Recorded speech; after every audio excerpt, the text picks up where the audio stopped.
In 1991, a German physicist named Wolfgang Feist moved his family into a house with no furnace, no boiler, no radiators. That winter, indoor temperature held at 68 degrees.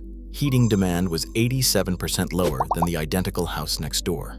34 years later, he still lives there. The numbers haven't changed. The technology was proven decades ago. Why does nearly every home in America still need a heating system? Wolfgang Feist stepped across the threshold in October 1991, carrying a single promise to his family. This house would keep them warm through winter, without a furnace, boiler, or radiators. No backup system waited in the basement. No hidden pipes. Only thick walls, triple glazed windows, and a silent ventilation unit. Neighbors called it reckless. Local engineers predicted failure.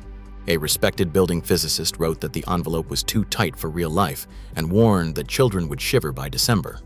Even Feist's own colleagues at the university questioned whether the air tightness target, 0.6 air changes per hour, was possible outside a laboratory. The funding agency, the state of Hesse, attached strict conditions. If the house failed to maintain comfort, the grant would be revoked. Every room became both living space and experiment. Feist's children did their homework under the same roof that hosted temperature sensors and energy meters. Family diaries from that first winter describe the constant hum of the ventilation system, the absence of cold drafts, the odd sensation of waking up to a home that felt the same every morning, no matter how deep the frost outside. The risk was personal and public. If the numbers didn't hold, Feist would lose more than a bet on insulation. He would lose credibility, funding, and the trust of his own family. But if the house worked, if it stayed warm with no heating system at all, it would challenge not just building science, but the business of home comfort itself. 12 to 18 inches of mineral wool wrapped every surface of the Darmstadt house. That is 3 to 4 times the insulation found in a typical German home. The walls, roof, and even the floor formed a continuous barrier with no gaps, no shortcuts for heat to escape. Triple glazed windows, each with a U value of 0.8 watts per square meter Kelvin or lower, replaced the thin double panes most people still use. On a winter morning, the glass stayed warm to the touch, even with frost outside. A blower door test measured the air tightness. The result was 0.55 air changes per hour at 50 pascals. Compare that to 7, 10, even 15 air changes in conventional homes of the era. 17 times less air leaking out. 17 times less heat lost to the wind. Every joint, seam, and electrical box was sealed. The air did not drift in through cracks. It arrived on purpose, filtered and pre-warmed by a mechanical ventilation unit with heat recovery. That unit, running at 75% efficiency or better, scavenged warmth from the outgoing air. In practice, it meant the house could be ventilated all winter without a chill. No hidden radiators. No furnace. The only backup was a tiny electric heater, no larger than a hairdryer, rated for 1 to 2 kilowatts. Over the first winter, utility records showed the entire house used just 9.8 kilowatt hours per square meter for space heating. That is less than a tenth of the neighboring house's consumption. The numbers held. The sensors did not lie. The Passive House Institute would later confirm the data. Air tightness, insulation, window performance, and heat recovery worked together. The house stayed warm. The question remained, if the physics are this clear, why was not every house built this way? In the United States, home comfort is a $150 billion business. That figure covers everything: furnaces, air conditioners, ductwork, service contracts, and the endless stream of fuel and electricity needed to keep houses warm in winter and cool in summer. Nearly half of all household energy spending goes to heating and cooling. Every year, the people who profit from that system invest millions to keep it running as is. The National Association of Home Builders, NAHB, is the single largest lobby for residential construction. Between 2018 and 2023, NAHB spent $4.2 million on federal lobbying, targeting energy code reforms. Their stated goal is to protect builders from what they called unworkable standards. Their real concern is that any code that makes the furnace or the air conditioner optional threatens a core revenue stream. HVAC manufacturers, names like Carrier, Trane, and Lennox, added $2.6 million to the political pot, funding campaigns and policy statements. Their filings argue for flexible, performance-based solutions. In practice, that means codes that allow leaky envelopes, thin insulation, and low-efficiency ventilation. The less stringent the standard, the more equipment they sell. In 2012, the International Code Council, the body that writes the rules for most new American homes, put passive house recognition to a vote. The result was 45 in favor and 27 against. Not enough to pass. The amendment failed. The model code kept the old pathways. There was no requirement for air tightness below 0.6 air changes per hour. There was no mandate for heat recovery ventilation at 75% efficiency or better. The dollars flow in one direction.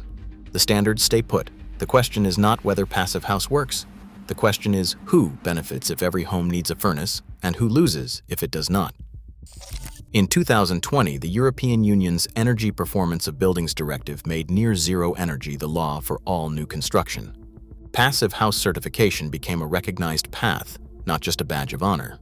The result was a continent-wide supply chain, streamlined permitting, and a flood of certified projects. Over 47,000 buildings in Europe now carry the Passive House Institute stamp. Every year, that number climbs. Apartment blocks in Vienna, schools in Brussels, row houses in Stockholm. National codes in Germany, Austria, Belgium, and Sweden reference the same air tightness, insulation, and ventilation benchmarks first proven in Darmstadt. Contrast that with the United States. The world's largest housing market, building over 1 million new homes annually, has fewer than 500 certified passive house projects. That is less than 1 in 2,000. The PHI database lists regional clusters, some in the Pacific Northwest, a handful in New York and Massachusetts, a few in California, but these are exceptions. There is no federal mandate, no national supply chain, no automatic recognition in the building code. Instead, passive house remains a niche option, dependent on state-level pilots or the rare city willing to write its own rules. The difference is not technology. The same windows, insulation, and ventilation units exist on both sides of the Atlantic. The difference is policy. In Europe, regulation forced the market to adapt. In the United States, codes remain fragmented, voluntary, and vulnerable to lobbying. The real gap is not what's possible, but what's required. 47,000 versus 500. Policy, not physics, drew that line. The price tag argument collapses under close inspection. Early passive house projects in North America did cost more, between 10 and 15% above standard construction. But as builders gained experience and supply chains matured, that premium shrank to 5 to 7%. German developers, working with a stable market, report the same single-digit margin. The sticker shock fades when the full ledger is tallied. A typical passive house saves homeowners $1,500 to $2,500 every year in heating and cooling costs. Over a 30-year mortgage, that adds up to $45,000 to $75,000. That is enough to erase the upfront difference several times over. Tariffs on imported triple-pane windows and high-performance glass have nudged costs up in the U.S., but domestic production is closing the gap. The numbers are clear. What gets called a luxury is, in fact, a rational investment. The last defense for conventional construction is not price, it is something else. Wolfgang Feist returned to Kranichstein after 30 years. The house stood as it always had, quiet, insulated, unremarkable from the street. But the numbers inside told a different story.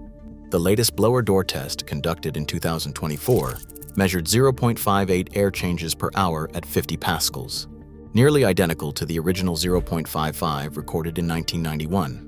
No hidden leaks, no creeping drafts. Annual heating demand, 10.2 kilowatt hours per square meter.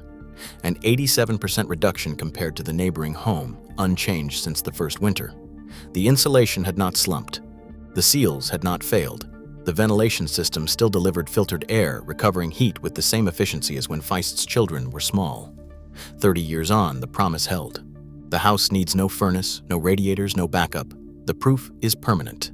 The question is not whether it works. The question is why we still build any other way. Today, Germany certifies over 2,000 passive house units per year. The United States? Fewer than 300. Americans pay triple for winter heat, year after year. Physics doesn't change. Only the profit model does. The future of comfort isn't scarcity. It's whether we accept the bill or demand the blueprint.